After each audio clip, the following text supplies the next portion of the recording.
Hey everybody, my name is Carlos Rodriguez with the Entrance Rant podcast coming at you guys. We're doing a special episode for a lot of our audio listeners, which I just butchered that word for some reason, and our video listeners.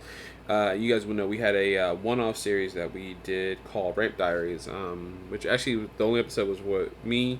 I kind of wanted to talk about a lot of the layoffs due to COVID when that hit right before believe I want to say it was like right before WrestleMania, and none of us kind of wanted to do this show. Pardon me for video listeners. None of us wanted to really do the show.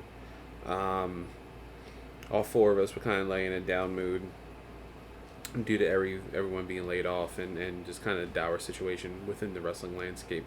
But now things have kind of picked up.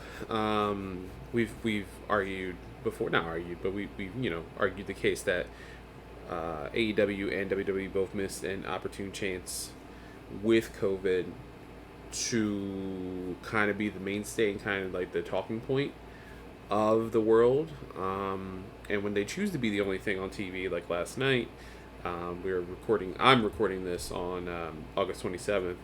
Yeah, there was ratings, but maybe not the best night to show stuff. With massive protests and other sports opting not to do stuff.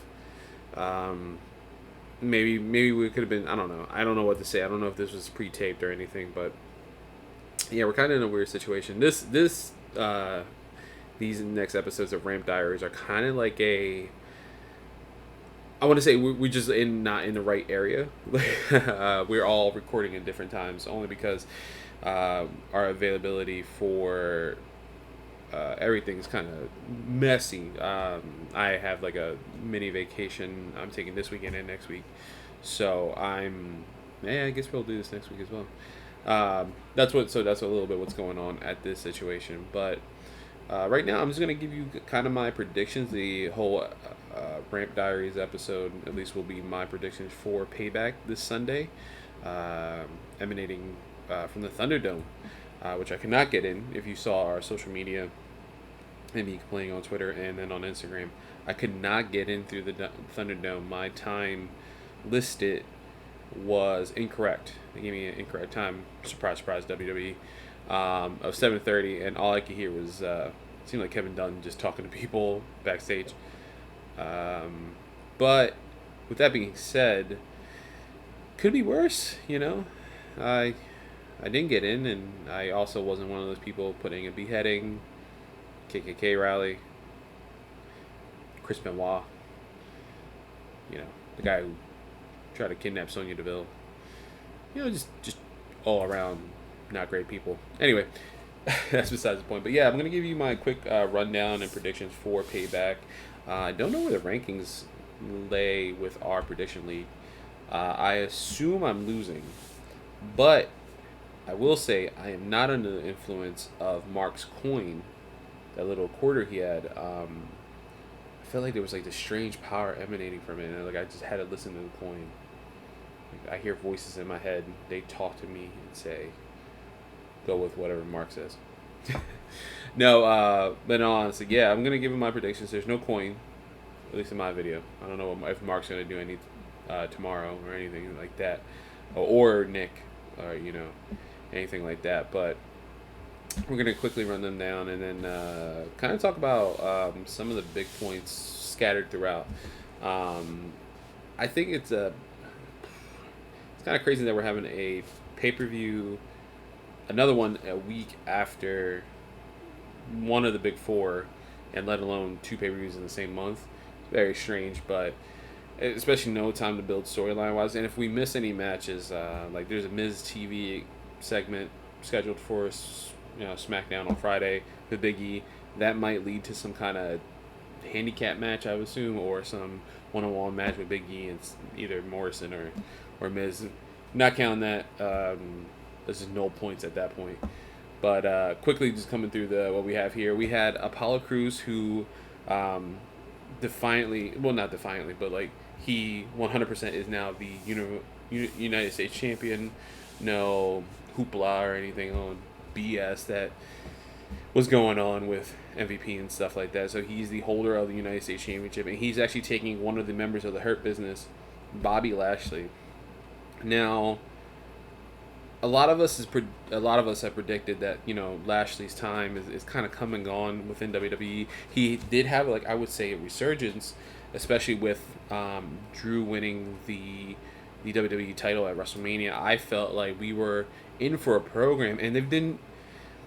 It's not a hindrance to me if Drew were to lose at that time, but I don't think they'll ever pull the trigger on a Bobby Lashley world title win in WWE. I think he, unfortunately, if you want to see him as champion, there are archive footage of Impact on Impact Plus you can watch, or you can just YouTube it. And I believe he may have been Evolve champion at some point, so that's on the network. You can watch it there. But I don't think we'll see, unfortunately, Lashley be world champion in WWE.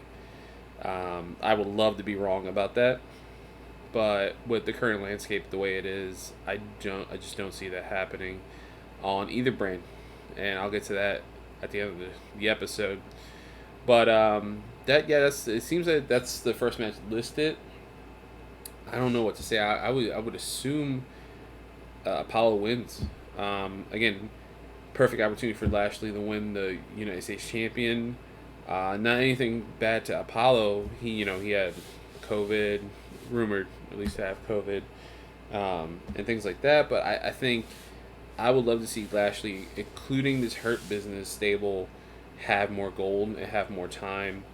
Maybe Lashley could defend it on Raw Underground, something like that. It would be really fun to watch. But I personally want to watch Bobby Lashley win, but I know in my heart of hearts Apollo's gonna win. So that's that. Moving on, we have the debuting Keith Lee.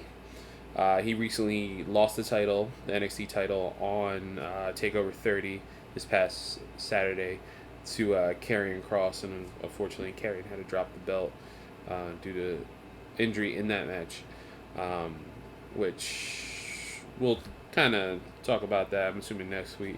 We can kind of recap Payback and talk about the fallout of the special Tuesday episode of NXT that has kind of a lot on the line. And we might recap this week's too as well, because I felt like I want kind of a group situation for that. But yeah, I think we will have.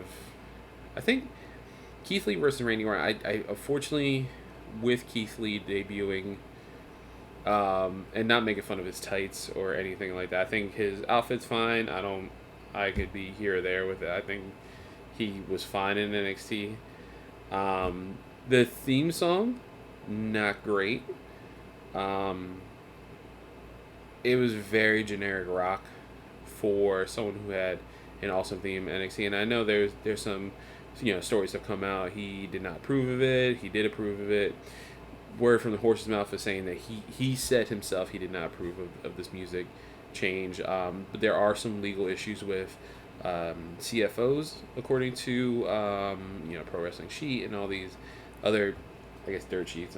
I feel bad saying that about some places, but they apparently signed a really terrible deal with their record label. WWE saw that and was like, yeah, we can't work with you, man. We ain't trying to spend that much money on you. But so there's rumors that he's having a new debuting song this Sunday coming up. But I don't, with the trajectory that Randy Orton's on and that he has been since Royal Rumble. Honestly, I don't see Keith Lee winning, unfortunately, and that's a bummer.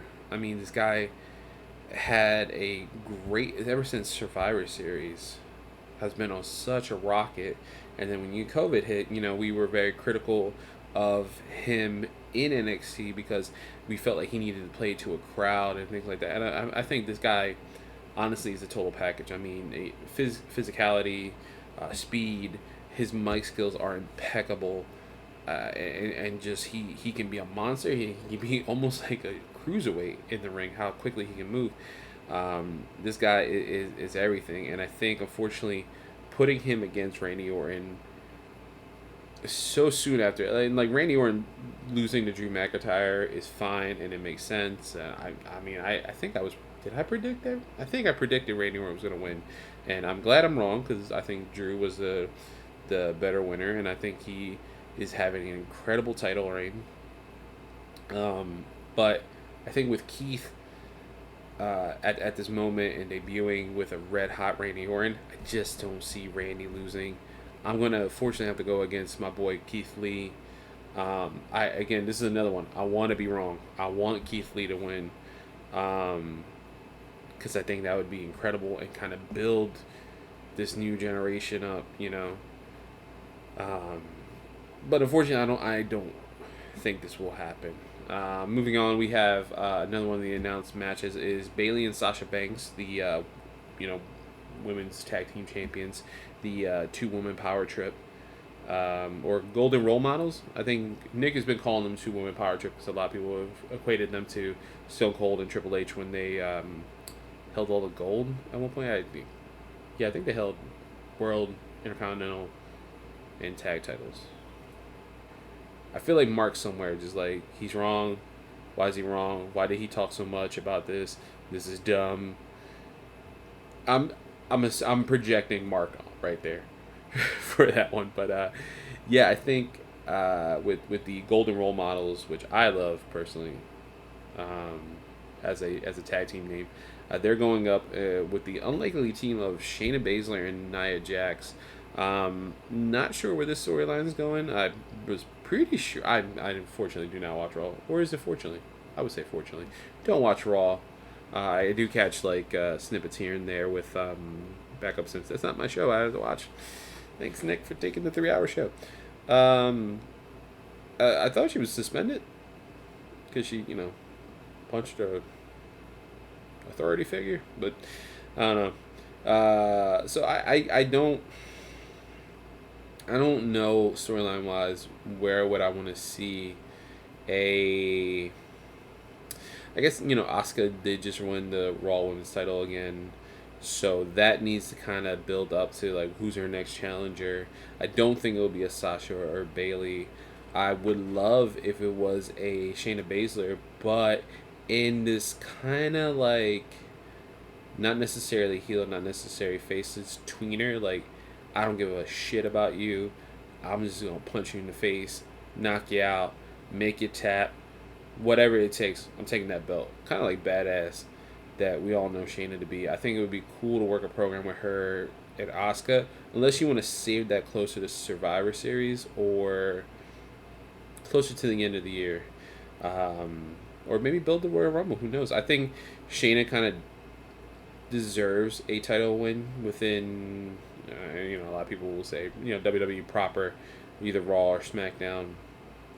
And I guess this is also very strange because we know there is a draft looming in the distance. I forget what the rumored date has been so far, but there's one coming up, and I don't know what do you plan to say. Like, do you want to maybe have Shayna and Nia win, and then maybe build a program with the Iconics for a few. This is me fantasy booking. Build a Iconics feud for a little bit. Have the Iconics win the tag team champions again, which I would be a huge fan for. Shayna goes to SmackDown. Bayley knows she can't beat Shayna, but she's just been lucky, and she's the one who tapped, at Survivor Series in that 3-woman match. Maybe do something like that. It'd be very interesting to see where we go, but I'm gonna go. I don't think they're gonna break them up just yet. I think, especially since what happened at SummerSlam with Bayley not taking a bump for Sasha, not taking brunt of an attack from Asuka, and Sasha losing her belt. I think we'll slow build that. So I'm gonna keep Bayley and Sasha winning this match. I don't think there's gonna be too many title changes. If there's a Raw Women's title match, I don't think that's absolutely not changing.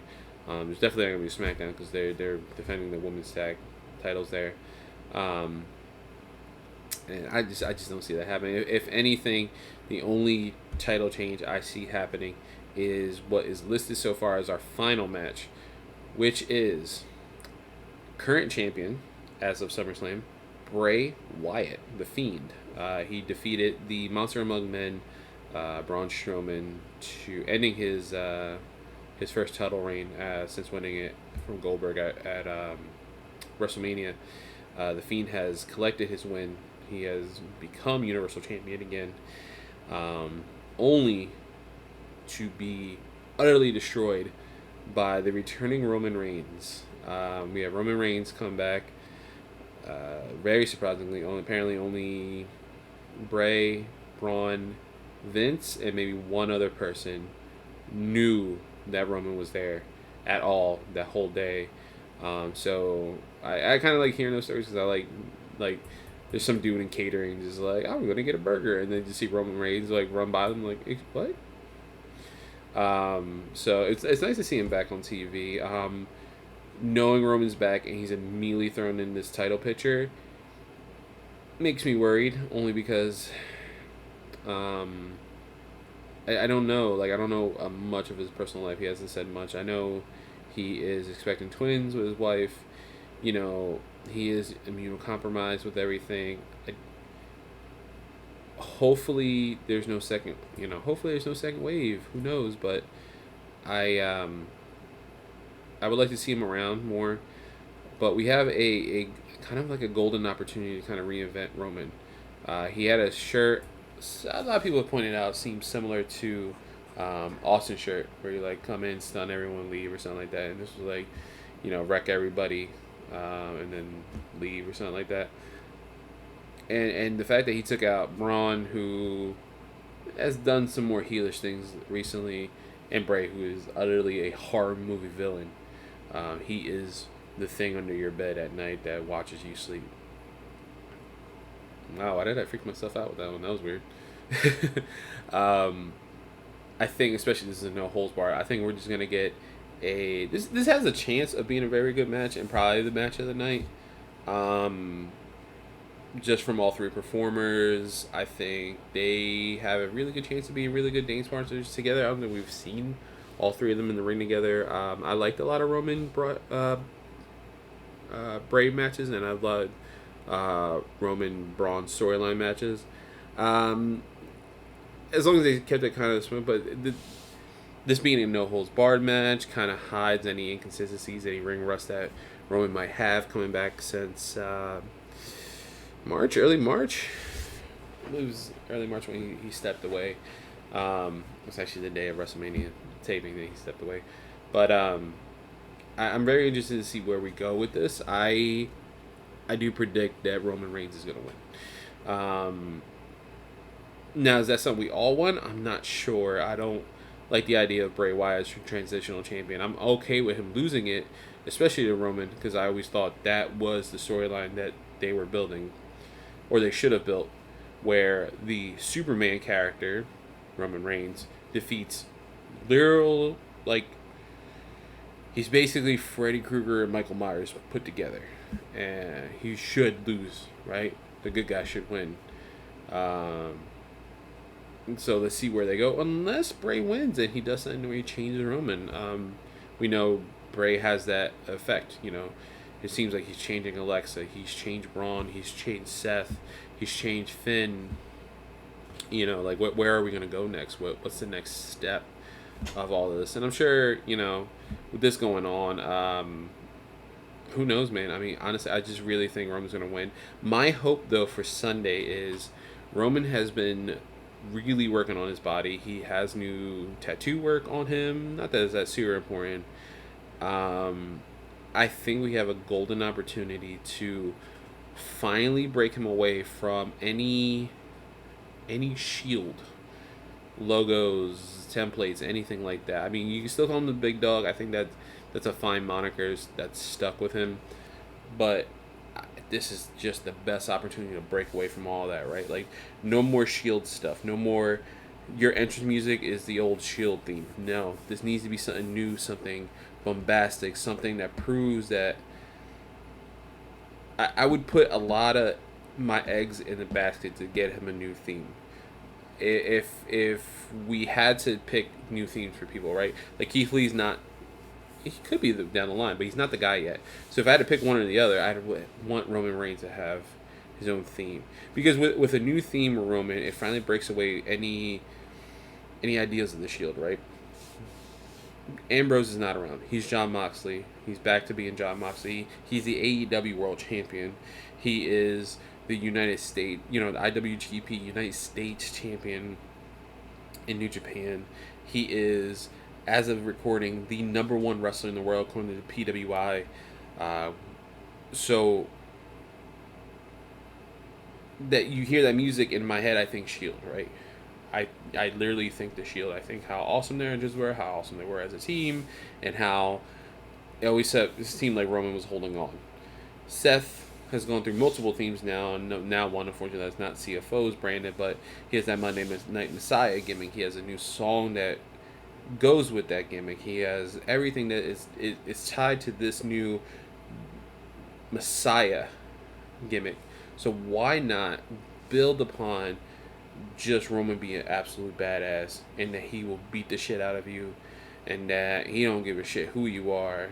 Yeah, he's a good guy, but he'll knock you in your teeth if you try to take his belt. Like something like that. Me as a wrestling fan, and me as a Roman Reigns fan, I need something more, because I've never been a fan of you shoving Roman Reigns in my face.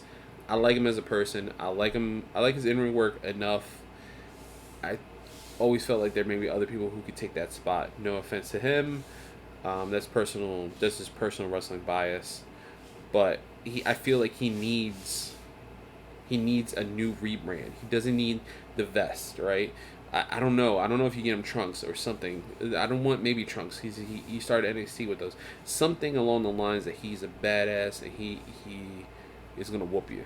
Something like that. We need that, and hopefully we get that this Sunday. But that's my lock, and that's my final thing I'm gonna say. I think Roman Reigns is gonna win. I wouldn't be surprised if we see some retribution. I don't think we're getting much though this night, at least unless some last minute things happen. Maybe Dominic gets a match. I highly doubt it. He's still fresh. He's had 2 matches in 2 nights this week. Maybe give him a little more time to train in the ring now that he's had some actual TV exposure. Also, just straight up, let's talk about this. I like Dominic's match. I really did. Mark's making fun of me right now while watching this video. But the Hood, man. I talked about this in our group chat. The Hood, man. You can't... I don't know if I ever thought of wrestling gear this way until watching classic pay-per-view reviews on Wrestling with Regret. Which, by the way, my condolences, Brian Zane. You don't know me, big fan of yours, but if you do happen to come across this video, my condolences, sir. And your videos got me through a lot of my own trauma and kind of like sadness. So, thank you. You kindly put me on this path of this podcast. So just straight up, 24 minutes into this video, let me tell you, I love you. I'm a big fan of you, man. And you also pointed out the fact that like how annoying it can be when like wrestlers have like something like a gimmick or something. Like Ray has a mask. There was some SummerSlam. You were saying Ray was like fixing his mask like every 2 seconds. It was very distracting. I felt that way with Dominic and his hoodie. I don't know if he needs a mask. I don't know what he needs. But the hood thing, like, it looks awesome for the 2 seconds we get to see it, but it was a hindrance in the match. He kept adjusting it and things like that. It was very distracting. So if he does have a match, maybe he has some new gear, a new shirt, maybe I don't know, something, maybe a detachable hoodie. I don't know. But anyway, that's gonna be it. That's a lot of rambling at very late time at night on a Thursday before bed.